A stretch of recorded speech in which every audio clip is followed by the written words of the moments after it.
আসসালামু আলাইকুম viewers, welcome to কাজিস kitchen. আমাদের আজকের রেসিপি ডিমের কোরমা।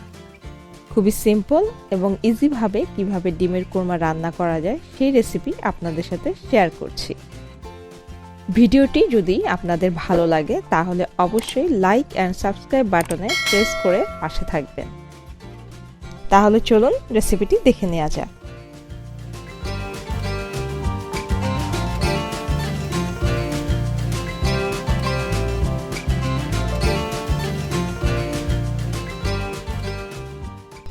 রান্না করার জন্য আগে থেকে সিদ্ধ করে রাখা 5টি ডিম কাঁটা চামচ দিয়ে কাচিয়ে নিচ্ছি। ডিম কাচিয়ে নিলে রান্নার সময় মশলা ভালোভাবে ডিমের মধ্যে ঢুকে এবং ডিম ভাজার সময় তেল ছিটে আসে না। এখন চুলায় একটি প্যান বসিয়ে দিচ্ছি। এরপর দিয়ে দিচ্ছি সামান্য তেল।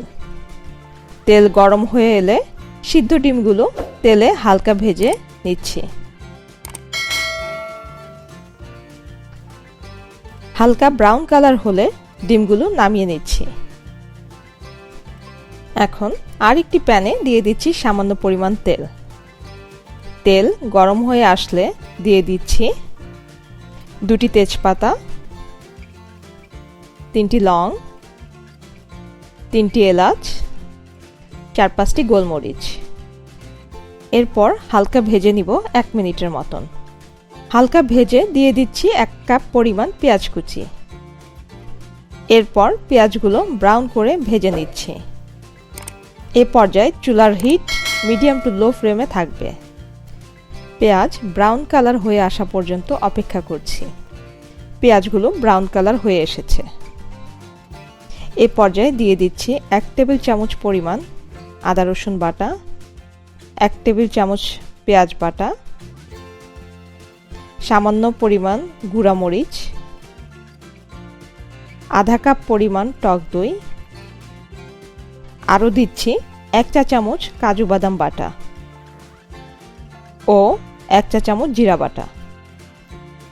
এখন সবগুলো উপকরণ ভালোভাবে মিশিয়ে নাড়াচাড়া করে নিচ্ছি। দিয়ে দিচ্ছি স্বাদমতো লবণ।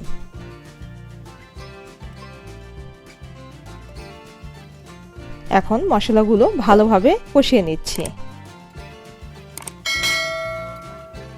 যতক্ষণ পর্যন্ত মশলা থেকে তেল বেরিয়ে না আসছে।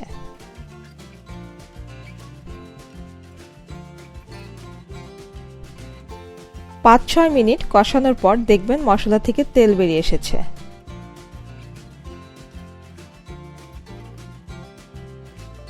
এ সময় দিয়ে দিচ্ছি 1 কাপ লিকুইড গরুর দুধ, সাথে দিয়ে দিচ্ছি 1 চা চামচ পরিমাণ চিনি। আবারও ভালোভাবে মিশিয়ে নিব।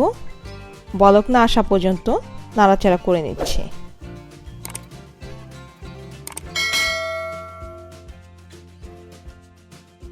বলক আসার পর ডিমগুলো দিয়ে দিচ্ছি।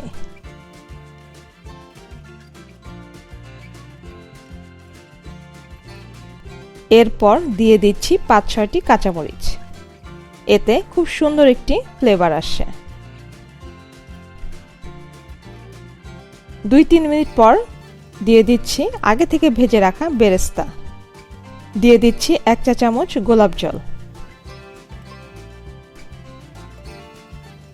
এরপর আরও 2-3 মিনিট চুলায় রেখে দিচ্ছি।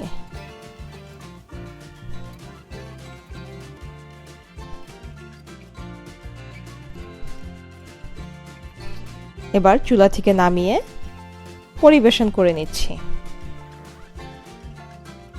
এই ছিল আমাদের আজকের ডিমের কোরমা রেসিপি। ভিডিওটি যদি ভালো লেগে থাকে তাহলে অবশ্যই লাইক অ্যান্ড সাবস্ক্রাইব বাটনে প্রেস করে পাশে থাকবেন। ভিডিওটি কেমন লাগলো কমেন্ট সেকশনে জানাতে ভুলবেন না। কাজিস কিচেনের পরবর্তী ভিডিও দেখার আমন্ত্রণ জানিয়ে আল্লাহ হাফেজ।